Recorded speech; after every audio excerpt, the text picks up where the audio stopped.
Good morning दोस्तों। आज हम स्टार्ट करने जा रहे हैं माता पिता का सपना सीरीज 95, जो कि आज तारीख हो चुकी है 20 दिसंबर 2023।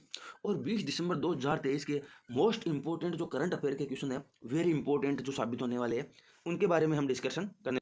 सबसे पहले मोटिवेशन कोड की ओर आगे बढ़ते हैं।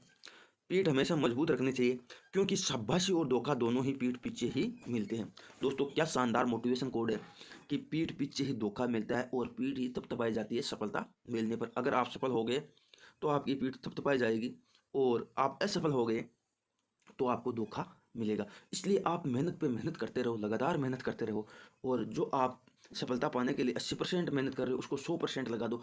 चीज़ जान से लग जाओ, ताकि आपकी पीठ थपथपाई जाए, न कि पीठ पीछे आपको धोखा मिले। तो क्वेश्चन नंबर 1 की ओर आगे बढ़ते हैं। हाल ही में भारतीय नौसेना के साथ जल विज्ञान समझौते को किसने रद्द कर दिया? तो अभी हाल ही में मालदीव ने रद्द कर दिया है। अच्छा, मालदीव ने क्यों रद्द किया है? क्योंकि वहाँ के जो राष्ट्रपति है वो चेंज हुए। पहले वहाँ के राष्ट्रपति थे कौन? वहाँ के राष्ट्रपति थे इब्राहिम साइलिन। तो वहाँ के पहले राष्ट्रपति थे, और अब वो राष्ट्रपति वहाँ के चेंज हो चुके हैं। उनके नए राष्ट्रपति आए हैं, मोहम्मद मुइजू। तो मोहम्मद मुइजू का कहना है कि ये अभ्यास हम नहीं करेंगे, और भारत है वो मालदीव की संप्रभुता का उल्लंघन कर रहा है, उनका ये कहना है। और ये जल विज्ञान जो समझौता है, इसको हम इंग्लिश में बोले हाइड्रोलॉजिकल एग्रीमेंट, तो आप इसको हाइड्रोलॉजिकल एग्रीमेंट ही बोलना, क्योंकि हाइड्रोलॉजिकल एग्रीमेंट का क्वेश्चन आना इंपॉर्टेंट थोड़ा लग रहा है। तो इसको कि भारतीय नौसेना के साथ जो हाइड्रोलॉजिकल एग्रीमेंट है वो किसने रद्द किया है? तो वो कर दिया है मालदीव ने। अच्छा, अब हम देख लेते हैं ये जो ऑप्शन दिए हुए, इन ऑप्शनों के बारे में कुछ जानकारी। तो सबसे पहले देखते हैं म्यांमार। भारत और म्यांमार के बीच में अभी हाल ही में ऑपरेशन करुणा भारत ने म्यांमार में चलाया था, ऑप्शन नंबर बी। अब आ गया बांग्लादेश। तो बांग्लादेश और भारत के बीच में संप्रति बोंगो सागर ये अभ्यास होते हैं, युद्ध अभ्यास होते हैं, संप्रति युद्ध अभ्यास होते हैं, बोंगा सागर युद्ध अभ्यास होता है भारत और बांग्लादेश के बीच में। और जो मैत्री पाइपलाइन है वो भारत और बांग्लादेश के बीच में है, ये डीजल की पाइपलाइन है। मैत्री, बंधन और मिताली एक्सप्रेस भारत और बांग्लादेश के बीच में है। इसके अलावा ऑप्शन नंबर 3 श्रीलंका। श्रीलंका को अभी हाल ही में हमने डोरनिया 228 विमान दिया था, और मित्र शक्ति व सिलेनेक्स युद्ध अभ्यास भारत और श्रीलंका के बीच में है। इसके अलावा ऑप्शन नंबर डी है मालदीव। भारत और मालदीव के बीच में एक्वेरियन व एकता युद्ध अभ्यास होता है, और एकता पोर्ट है वो अभी हाल ही में बांग्लादेश में भारत ने खोला है। क्वेश्चन नंबर 2 की ओर आगे बढ़ते हैं। क्वेश्चन नंबर 2 है, हाल ही में देश में पहली बार कोविड-19 के नए सभी वेरिएंट JN1 की पुष्टि कहाँ हुई है? तो इसकी पुष्टि हाल ही में केरल के अंदर हुई है। अच्छा, अब हम देखते हैं जो ये वेरिएंट है JN1, तो कोविड-19 का सभी वेरिएंट है JN1, और विश्व में पहला इसका केस कहाँ पर मिला है? तो लग्जमबर्ग में विश्व में इसका पहला केस मिला है। और भारत के अंदर इसका केस कहाँ पर मिला है फर्स्ट केस? तो केरल के तिरुवनंतपुरम में इसका फर्स्ट केस मिला है। और ये जो ओमिक्रॉन वेरिएंट आया था कोविड-19 का, उसका ही वंशज है B.1.1.529। मैं यहाँ लिख देता हूँ B.1.1.529, इसी का ये वंशज है। अच्छा, कोविड-19 जो वायरस है तो इसका नाम क्या है? सारस इसका नाम है। और सारस है जो इसकी फुल फॉर्म हो जाती है सिवियरियन एक्यूट रेस्पिरेटरी सिंड्रोम, यानी ये श्वसन संबंधी बीमारी है। तो कभी कभी भूल लेते हैं कोविड-19 के वायरस का क्या नाम है। तो कोविड-19 के वायरस का जो नाम है मैं यहाँ नोट डाउन कर देता हूँ, SARS, सारस। ये कोविड-19 के वेरिएंट जो वायरस है उसका नाम है। क्वेश्चन नंबर 3 की ओर आगे बढ़ते हैं। हाल ही में रॉयल सोसाइटी ऑफ केमिस्ट्री का न्योमा पुरस्कार किसे मिला है? तो अभी हाल ही में इसका न्योमा पुरस्कार मिला है प्रोफेसर सविता लाडेज को। ये पुरस्कार मिला है जो कि रॉयल सोसाइटी ऑफ केमिस्ट्री का न्योमा पुरस्कार है, ये प्रोफेसर सविता लाडेज को मिल चुका है। अच्छा, ये न्यू होम जो पुरस्कार है ये लंदन का है, न्यू होम पुरस्कार, और ये रसायन विज्ञान का है, यानी केमिस्ट्री का ये पुरस्कार है। और अभी हाल ही में किसको मिला है न्यू होम पुरस्कार? ये सविता लाडेज को मिला है। और इसके अलावा ऑप्शन नंबर इसका देखते हैं बी और ए, ये दोनों हम पुरस्कार, इनको अभी हाल ही में कौन सा पुरस्कार मिला है? जो अली अबू अवाद है और डेनियल बेरेन बोइमर, इनको भी हाल ही में कौन सा पुरस्कार मिला था? तो इनको भी हाल ही में इंदिरा गांधी पुरस्कार मिला था। इंदिरा गांधी जो शांति पुरस्कार है अभी हाल ही में इनको मिला है। और ऑप्शन नंबर जो डी है, इनको हाल ही में कौन सा पुरस्कार मिला है? तो इनको भी हाल ही में जो दिवाली पुरस्कार है, दिवाली पुरस्कार जो USA का है, वो दिवाली पुरस्कार इनको अभी हाल ही में मिल चुका है। और इनके अलावा हम कुछ और पुरस्कार देख लेते हैं। एक है अब्दुल्लाई नायर, इनको कौन सा पुरस्कार मिला था अभी हाल ही में? तो इनको मिला था नॉनसेंस शरणार्थी पुरस्कार, अब्दुल्लाई नायर को मिल चुका है। VR ललिता अंबिका, तो इनको भी हाल ही में फ्रांस का लीजेंड ऑनर पुरस्कार मिला है। किसको? VR ललिता अंबिका को फ्रांस का लीजन द ऑनर्स पुरस्कार मिला है। और ये गगनयान की कमाल संभालने वाली भारतीय है जो कि VR ललिता अंबिका है। इनके अलावा टेलर स्विफ्ट को भी हाल ही में कौन सा पुरस्कार मिला है, तो टेलर स्विफ्ट को भी हाल ही में पर्सन ऑफ द ईयर पुरस्कार मिला है। क्वेश्चन नंबर 4, हाल ही में मिस इंडिया USA 2023 का खिताब किसने जीता है, तो इसका खिताब अभी हाल ही में रिजुअल मैनी ने जीता है। किसने जीता है? रिजुअल मैनी ने मिस इंडिया USA 2023 का खिताब जीता है। और ये पुरस्कार अभी कहाँ पर मिला है, तो USA के अंदर जो स्थान है न्यू जर्सी, वहाँ पर ये पुरस्कार दिया गया है और इसकी विजेता होगी रिजुअल मैनी। और ये रिजुअल मैनी है वो मिशिगन की मेडिकल छात्रा है।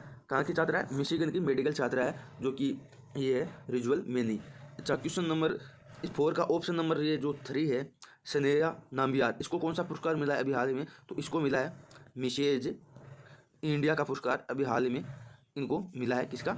मिसेज इंडिया का, एक सेकंड, मिसेज इंडिया का पुरस्कार इसको हाल ही में मिला है। मिसेज इंडिया का पुरस्कार अभी हाल ही में इनको मिला है। क्वेश्चन नंबर 5 की ओर आगे बढ़ते हैं।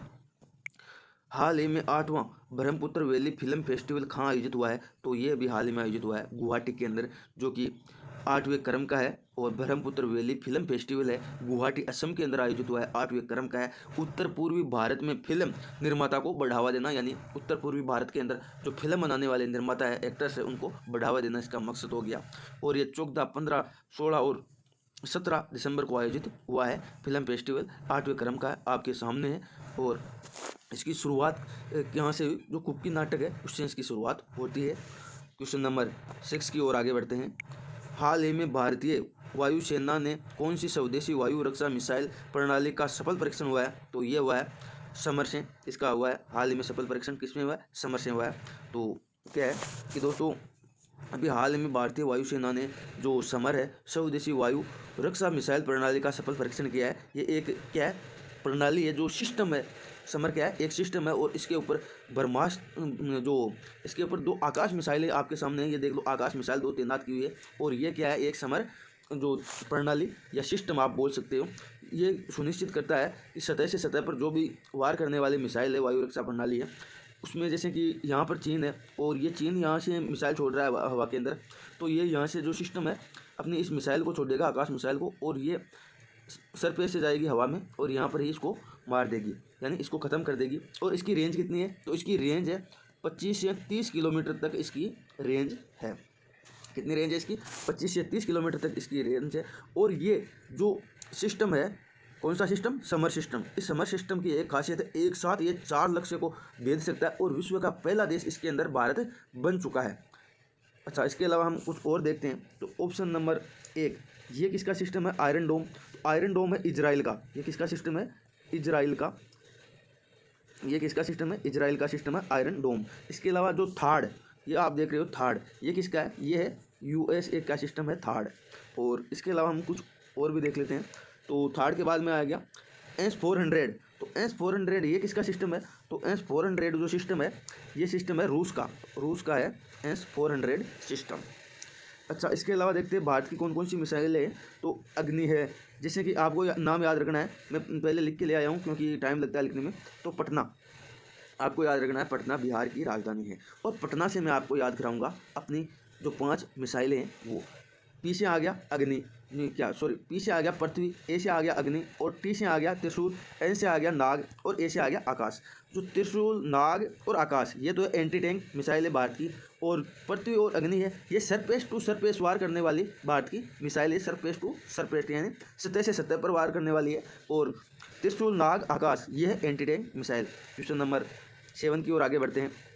हाल ही में स्वरवेद महामंदिर का उद्घाटन कहाँ हुआ है? तो इसका उद्घाटन अभी हाल ही में वाराणसी के अंदर हुआ है, जो कि स्वरवेद महामंदिर है, इसका उद्घाटन वाराणसी के अंदर हुआ है। तो वाराणसी यूपी में उमराह स्थान पर इसका हुआ है। और विश्व का सबसे बड़ा ध्यान केंद्र होने वाला है ये, जो आपको दिख रहा है आपके सामने, और जो अपने PM नरेंद्र मोदी है वो इसके उद्घाटन करने वाली है। इसके दोस्तों खास बात क्या है, इसके अंदर 20,000 तक बैठने की क्षमता है। और ये 7 मंजिला है, यानी इसकी मंजिल कितनी है? ये 7 मंजिला आपके सामने है, ये 7 मंजिला है। और 7 स्वरछंद लिखे हैं इसके ऊपर, यानी हर पर स्वरछंद लिखे। और गुम्बद जो है कमल की पंखुड़ियों का आकार का, जो गुम्बद है इसका वो पंखुड़ियों की आकार का है। ऊपर जो गुम्बद है ना, वो पंखुड़ियों की, जो गुलाब की पंखुड़ियाँ हैं उस आकार का है। और इसके ऊपर 4000 दोहे लिखे हुए दीवारों पर, यानी ये दीवारें हैं इनके ऊपर 4000 दोहे लिखे गए हैं। 135 फुट ऊंची गुरु की प्रतिमा है, गुरुदेव की यहाँ पर प्रतिमा है। 135 फुट ऊंची गुरुदेव की प्रतिमा है और 125 पंखुड़ियों में कमल की तरह गोल गुंबद है, यानी 125 जो पंखुड़ियाँ कितनी है गुलाब की, 125 है जो गोल गुंबद है वो। और 100 करोड़ की यहाँ पर लागत आई है। कितनी लागत आई है? 100 करोड़ की। और इसमें पीएम ने, हमारे जो प्रधानमंत्री है, उन्होंने 9 आग्रह किए हैं। वो 9 आग्रह कौन कौन से आपके सामने है। पहला आग्रह, पानी की हर बूंद बचाइए। और दूसरा आग्रह, गांव-गांव को डिजिटल बनाइए। तीसरा आग्रह, गांव शहर मोहल्ले को स्वच्छ बनाइए। और चौथा आग्रह है, local made in India product promote करें। 5 आग्रह है, पहले अपने देश को देखे घूमे, यानी सबसे पहले अपने देश को देखे और अपने देश में घूमे और उसके बाद में विदेश में जाए, मतलब स्वदेशी पर्यटन को बढ़ावा देना इनका मतलब हो गया। इसके अलावा छठा आग्रह है, प्राकृतिक खेती के प्रति किसानों को जागरूक करें, यानी जो प्राकृतिक खेती है उनके प्रति अपने किसानों को जागरूक करें। और 7वां आग्रह है, मिलेट्स सीरियन को अपने जीवन में शामिल करें। जो अभी निकाला था मिलेट्स सीरियन, जो कि साहित्यक इन्होंने किस में किया था, वो अभी जो वित्त बजट आया था उसके अंदर ये मिलेट्स सीरियन को जारी किया गया था। और जो 8वां आग्रह है वो है, योग स्पोर्ट्स को जीवन का अभिन्न हिस्सा बनाए, यानी जो योग है स्पोर्ट है इनको जीवन का अभिन्न हिस्सा बनाए ताकि हमारा शरीर स्वस्थ रह सके। और 9वां आग्रह है कि एक गरीब परिवार का सबल बने, यानी एक गरीब परिवार का संबल बने। और 10वां आग्रह इनको करना चाहिए था, इन्होंने किया नहीं है। वो 10वां आग्रह होना चाहिए कि देश से बेरोजगारी मिटाए। ये हम लिख लेते हैं, देश से क्या, अपने देश से बेरोजगारी मिटाए। ये 10वां आग्रह हमने कर दिया, देश से बेरोजगारी मिटाए। ये मोदी जी को करना चाहिए था 10वां आग्रह कि देश से बेरोजगारी को मिटाए। इसके अलावा हम क्वेश्चन नंबर 8 की ओर आगे बढ़ते हैं। तो अपना क्वेश्चन नंबर 8 स्टार्ट हो गया है। खेलो इंडिया पैरा गेम के पहले संस्करण की पदक तालिका में पहला स्थान किसे मिला है? तो पहला स्थान मिल चुका है हरियाणा को। पदक तालिका में पहला स्थान किसको मिला है? हरियाणा को। खेलो इंडिया पैरा गेम 2023 पहली बार हुआ है और नई दिल्ली के अंदर इसका आयोजन हुआ है। और इसके अंदर 7 खेल शामिल हुए। कितने खेल शामिल हुए? इसके अंदर 7 खेल शामिल हुए और ये पहली बार हुआ है नई दिल्ली में। इसका शुभंकर क्या है? उज्ज्वला इसका शुभंकर है। और उज्ज्वला का मतलब है स्पेरो या फिर गोरैया। गोरैया जिसको बोलते हैं, ये गोरैया क्या है? दिल्ली की स्टेट जो बर्ड है वो है, स्टेट पक्षी कौन सा है? वो है गोरैया, दिल्ली की। और इसके अंदर पहला स्थान मिला है हरियाणा को। और इन्होंने 40 गोल्ड लिए हैं। कितने? 40 गोल्ड लिए। और इसके अलावा 105 पदक जीते है हरियाणा ने। और सेकंड स्थान पर कौन आया है? तो सेकंड स्थान पर आया है यूपी, उत्तर प्रदेश सेकंड स्थान के ऊपर आया है और फर्स्ट स्थान पर हरियाणा आ चुका है। अच्छा दोस्तों, आप दिल्ली जाओगे तो बहुत सी जगह आपको पोस्टर चिपके हुए मिलेंगे। कहाँ? वहाँ पर क्या पोस्टर चिपके हुए मिलेंगे कि खेलो इंडिया पैरा गेम 2023, खेलो इंडिया पैरा गेम 2023। और इसका शुभंकर, ये जो उज्ज्वला है, ये भी वहाँ पर लिखा हुआ मिलेगा। और भारत के अंदर पहली बार हो रहा है, उसके ऊपर उस थीम पर आपको पूरा का पूरा ये लिखा हुआ मिलेगा। मैंने भी देखा है, वहाँ दिल्ली गया था मैं तब। और क्वेश्चन नंबर हम आगे 9 की ओर बढ़ते हैं।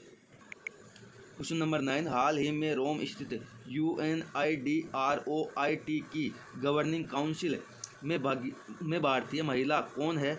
चुनी जाने वाली पहली महिला, तो ये महिला है उमा शेखर, जो कि पहली बार चुनी गई है। इसमें UNIDROIT की काउंसिल, जो गवर्निंग काउंसिल है उसके अंदर पहली चुनी गई भारतीय महिला है, ये है उमा शेखर।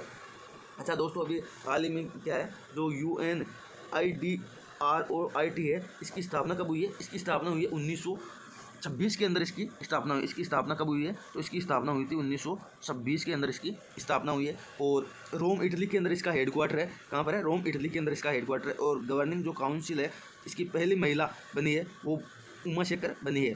अच्छा, इसके अलावा हम देखते हैं जो FAO है, FAO इसका भी हेडक्वार्टर कहाँ पर है? तो रोम इटली के अंदर इसका भी हेडक्वार्टर। रोम इटली में किसका हेडक्वार्टर है? तो FAO का भी है। और UNIDROIT का भी हेडक्वार्टर रोम इटली में ही है। अच्छा, FAO की स्थापना कब हुई है? तो FAO की स्थापना 16 अक्टूबर 1945 को हुई है। तो मैं यहाँ लिख देता हूँ, FAO की स्थापना 16 अक्टूबर 1945 के अंदर रोम इटली में FAO की स्थापना हुई। FAO के क्वेश्चन भी दोस्तों ज़्यादा पढ़ते हैं। क्वेश्चन नंबर 10 की ओर आगे बढ़ते हैं। अंतर्राष्ट्रीय गीता महोत्सव 2023 का भागीदार राज्य कौन सा है? तो ये भागीदार राज्य हो गया है अंतर्राष्ट्रीय गीता महोत्सव का, कौन सा हो चुका है? असम हो चुका है भागीदार राज्य अंतर्राष्ट्रीय गीता महोत्सव का। तो अभी हाल ही में कौन सा हुआ, 2023 के अंदर हुआ है और इसका होस्ट हो गया है कुरुक्षेत्र हरियाणा अंतर्राष्ट्रीय गीता महोत्सव का। और उद्घाटन करने वाले अपने उपराष्ट्रपति जगदीप धनखड़, इन्होंने इसका उद्घाटन किया था और भागीदार राज्य असम हो चुका है। दोस्तों एक पीछे वाले में ऑप्शन रह गया, वो ऑप्शन है ऑप्शन नंबर ये जो आपके सामने है डी, जो है प्रेरणा देव स्थली। इनको भी हाल ही में इन्होंने क्या किया है, तो इन्होंने INS तिरकेंद की कमान संभालने वाली पहली महिला है। कौन है ये, प्रेरणा देव स्थली बन चुकी है। और ये जो मनीषा पांडे है, इनको भी हाल ही में किस लिए चुना गया, ये आप बताओगे। Thank you so much.